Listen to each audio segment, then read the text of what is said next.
बिस्मिल्लाहिर्रहमानिर्रहीम। अस्सलाम वालेकुम। सोशल मीडिया पे अपने मकासद हासिल करने के लिए लोग प्रोपेगेंडा मुहिम्स तो चला लेते हैं, लेकिन इसमें आम आवाम को बड़ी तकलीफ़ और ज़हनी अजियत पहुंचती है।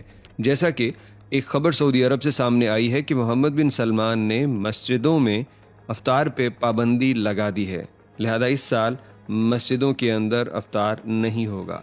जब ये ख़बर सामने आई और साथ में इसकी जो तस्वीर है बिन सलमान की चाइना के सदर के साथ अटैच की, अच्छा ख़बर तो रमज़ान, अफ्तार और बिन सलमान और सऊदी अरेबिया की है, तो इसमें चाइना के सदर का क्या ताल्लुक़? तो भाई ये दरअसल पूरी एक जहन साजी की गई है ख़बर के ज़रिए, तस्वीर के ज़रिए, कि जिस तरह से चाइना मुसलमानों पे पाबंदियाँ लगा रहा है, ठीक वैसे ही मोहम्मद बिन सलमान सऊदी अरब मुसलमानों पे पाबंदियाँ लगा रहे हैं, और उसी के चलते इस तरह की ख़बर शेयर की गई।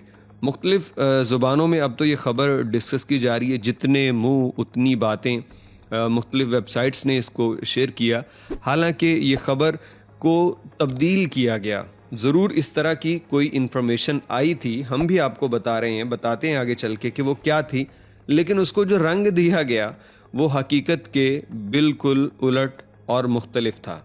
यानी सऊदी अरेबिया ने इस साल, और ये हुक्म भी वजारत मजहबी उमूर की जानिब से आया है कि मोहम्मद बिन सलमान ने डायरेक्ट ऑर्डर तो दिया नहीं है। वजारत मजहबी उमूर ने यह कहा है कि इस साल मस्जिद के अंदर अफ्तार नहीं होगा, लेकिन मस्जिद से जुड़े जो सहन हैं, खुली जगह हैं, जहाँ पे कारपेट नहीं बिछे, वहाँ पे ये इफ्तार प्रोग्राम होंगे। अब सवाल ये बनता है कि ये हुक्म क्यों दिया गया?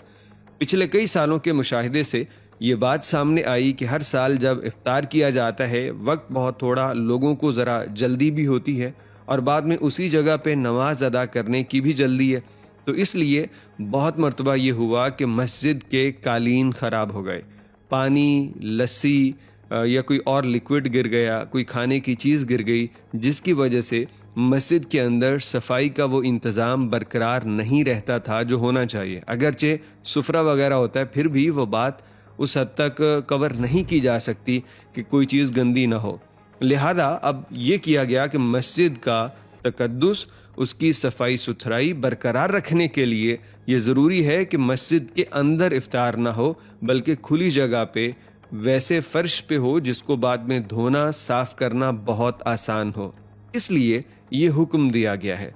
लेकिन अगर आप सोशल मीडिया पे देखें तो वही सऊदी यहूदी की बातें कि जनाब ये तो हैं ही यहूदी, ये देखिए अब मस्जिदों में इन्होंने पिछले साल लाउड स्पीकर पे पाबंदी लगाई थी, और इस साल ये लोग मस्जिदों में इफ्तार पे भी पाबंदी लगा रहे हैं। अगले साल हो सकता है कि रोज़े पे ही पाबंदी लगा दें कि रोज़ा कोई नहीं रख सकता। लोग ये बातें क्यों करते हैं? क्योंकि कहीं कोई प्रोपेगेंडा मुहिम चल रही है, कहीं कोई है उनका जहर भरने वाला, उनके जहन में ये गलत बातें डालने वाला, जो ये कहता है कि ये इस्लाम मुखालिफ है, और ये एहतजाज करने वाले खुद कितने इस्लाम पसंद हैं। यानी ये आप शुरू से देखते आइए, हमारा मजहबी मसला हो या सियासी, हम दूसरों को इल्ज़ाम तो देते हैं, लेकिन कभी गिरेबान में हमने नहीं झांका कि हम कितने को मुसलमान हैं, हम कितने को नज़रियाती हैं, हम आखिर कितने कोई मुल्क से वफादारी करने वाले हैं। हर बंदा अपनी गलती को तो जस्टिफाई कर लेता है, और अगले की कोई जायज़ बात भी हो तो उसको गलत कह के चढ़ दौड़ता है। यही हाल हमारा मुसलमानों का है कि हम बस एक दूसरे को काफिर कहने, एक दूसरे को इस्लाम से खारिज करने के चक्कर में लगे हुए हैं। खबर आई थी कि मोहम्मद बिन सलमान या उसकी हुकूमत की बात कर लें, मस्जिदों में सफाई बरकरार रखने के लिए जो इफ्तार है उसको मुंतकिल किया जा रहा है मस्जिद के सहन में।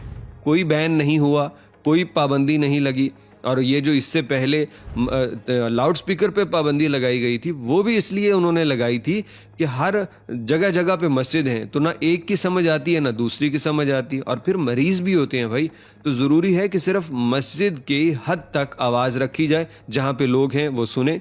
जिसने बाहर सुननी है तो उसके पास और ऑप्शन भी तो है, वो घर में टीवी पे सुन ले, गाड़ी में रेडियो पे सुन ले, तिलावत हर वक्त मिलती है, वो सऊदी जो हरम के चैनल्स हैं उनको लगा ले। तो बाहर बहुत से लोग ऐसे हैं जो उसको सुन नहीं रहे, बहुत से लोग मरीज़ हैं, बहुत से बच्चे सो रहे हैं, बहुत से लोगों को और मसाइल हैं, उनको ये आवाज़ डिस्टर्ब करती है। लिहाजा उसकी खातिर उन्होंने लाउड स्पीकर पे पाबंदी लगाई, जो कि एक जायज़ अमल था, कोई उसमें इस्लाम पे पाबंदी लगाने वाली बात नहीं थी। अल्लाह रब्बुल इज़्ज़त बस हमारे हाल पे रहम करे और सही समझ और सच्ची बात करने की तौफीक अता फरमाए।